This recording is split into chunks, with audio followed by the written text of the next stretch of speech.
अब थोड़ा सा अलग टाइप के क्वेश्चंस पर आ जाएंगे, थोड़ा कुछ डिफरेंट इनका पैटर्न है, ठीक है।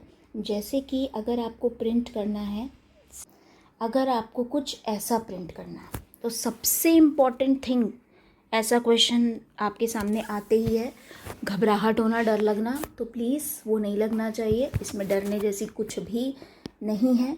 कॉन्सेप्ट पर स्टिक रहो। जो कॉन्सेप्ट बताया है वही कॉन्सेप्ट हर प्रोग्राम पर लगता है, चाहे वो डिफ़िकल्ट दिखे या इजी दिखे। अगर आपका कॉन्सेप्ट क्लियर है तो आपको कोई भी प्रोग्राम हिला नहीं सकता, ठीक। तो ऐसे प्रोग्राम्स में सबसे पहले मैंने आपसे क्या बोला, ये है एग्जाम्पल नंबर 5, राइट। तो ऐसे प्रोग्राम्स में सबसे पहली चीज़ आपको पता करनी है रोज़, और दूसरी चीज़ पता करनी है कॉलम्स, ठीक है।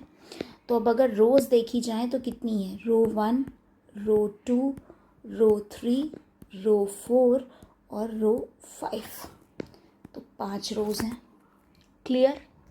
और कॉलम्स देखे जाएं तो एक तरीके से ये कुछ कॉलम्स हैं, C3, C4 और ये C5, 5 कॉलम्स हैं। 5 कॉलम्स ज़रूर हैं, बट अगर हम देखें कि हर रो में और कितने कॉलम हैं वो एक दूसरे पर डिपेंडेंट हैं। रो 1 में कितने कॉलम हैं, 1। रो 2 में कितने कॉलम हैं, 2। रो 3 में कितने कॉलम हैं, 3। रो 4 में कितने हैं, 4। रो 5 में कितने हैं, 5। मतलब एक चीज़ आपको समझ में आ रही होगी कि जो नंबर ऑफ रोज़ हैं और जो नंबर ऑफ कॉलम्स हैं उनमें एक पैटर्न फॉलो हो रहा है। वो पैटर्न क्या है, दैट दे आर इक्वल।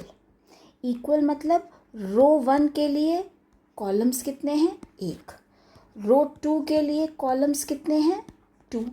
रो 3 के लिए कॉलम्स कितने हैं, 3। तो ये और ये नंबर सेम चल रहा है, इतना समझ में आया। तो हम यहाँ पे कॉलम हम सेम लिख सकते हैं, सेम एज रो, ये लिखते, ठीक है, इतना लिख दे।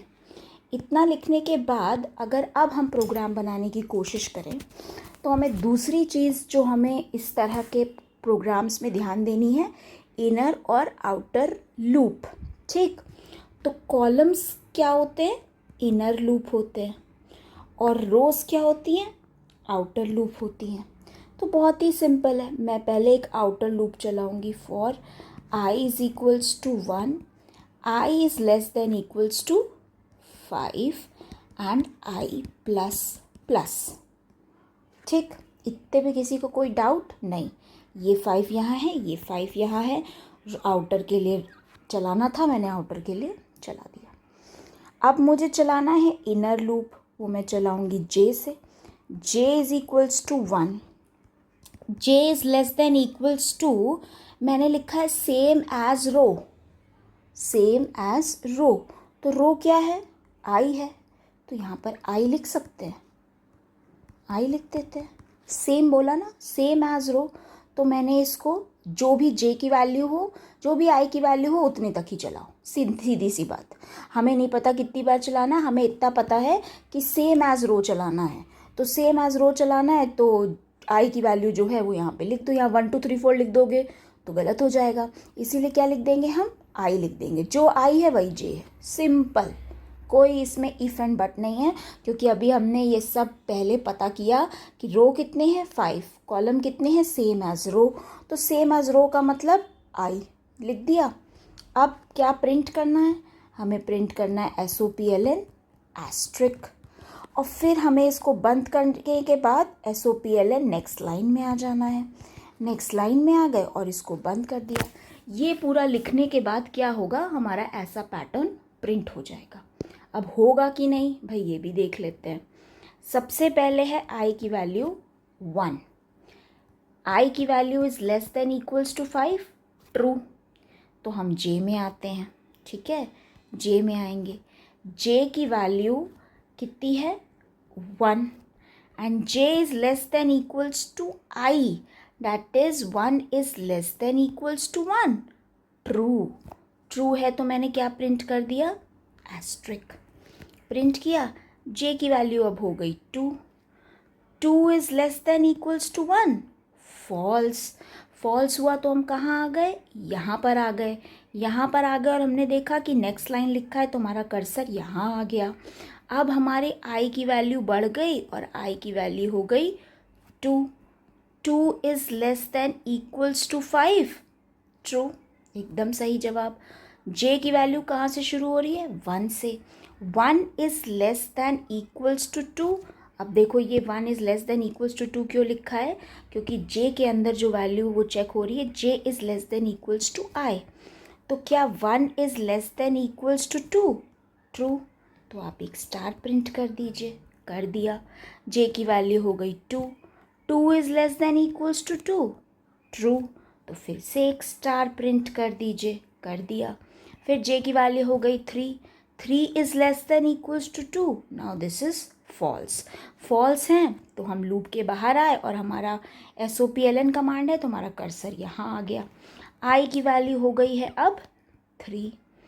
अब चेक होगा कि i is less than equals to 5, that is 3 is less than equals to 5।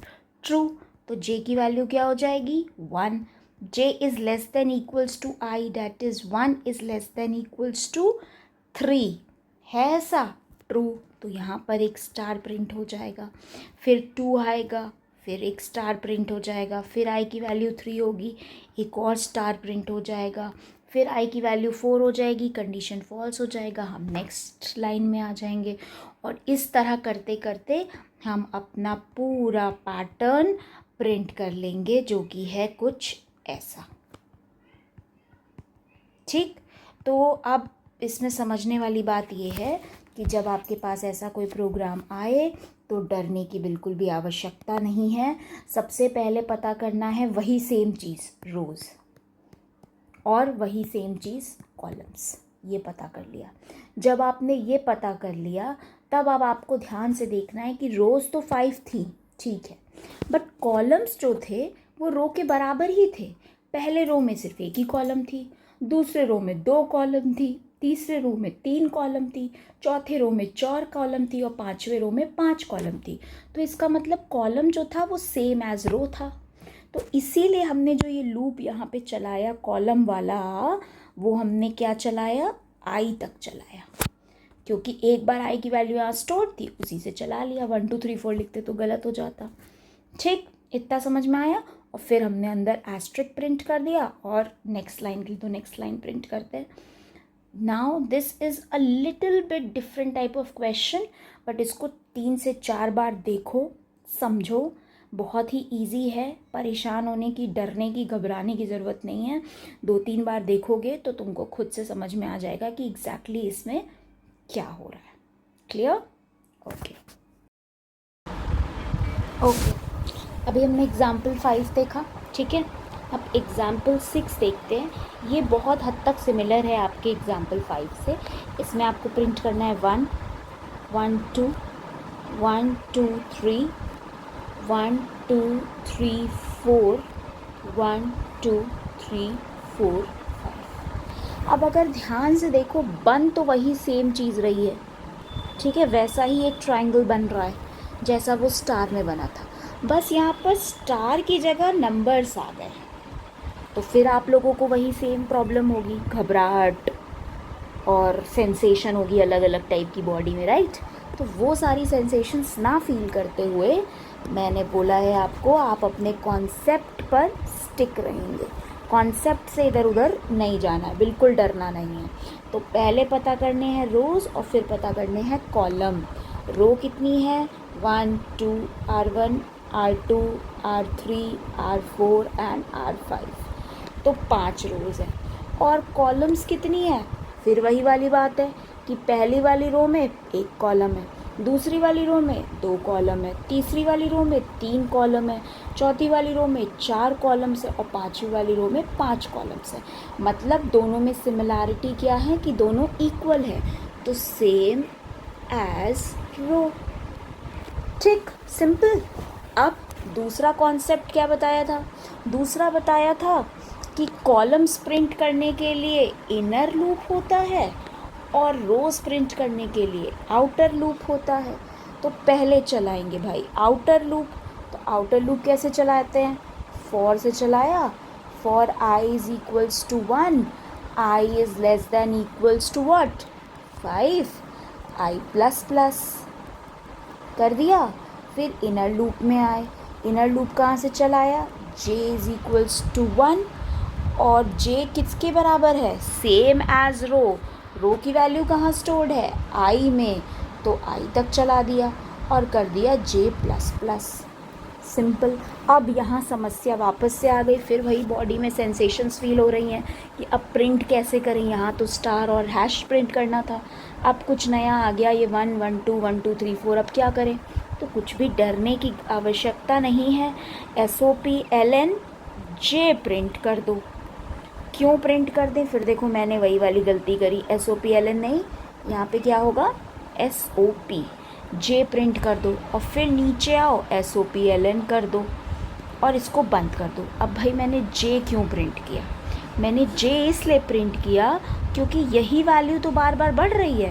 पहली बार में देखो 1 है, दूसरी बार में 1 2, तीसरी बार में 1 2 3, चौथी बार में 1 2 3 4 और नेक्स्ट टाइम में 1 2 3 4 5। तो यही वैल्यू मुझे मिलेगी, इसलिए मैंने J की वैल्यू प्रिंट करी। अब इस प्रोग्राम को ज़रा एग्जीक्यूट करके देखो अपने सिस्टम पे, क्या ये आउटपुट आ रहा है? अगर ये आउटपुट आ रहा है तो इसका मतलब मैंने सही बनाया। ठीक है, तो बिल्कुल भी डरने घबराने की ज़रूरत नहीं है। जैसे ही प्रोग्राम मिले कॉन्सेप्ट पे स्टिक रहना है और अपने ये सारी चीज़ें फाइंड आउट करनी है। क्लियर? Okay, try this.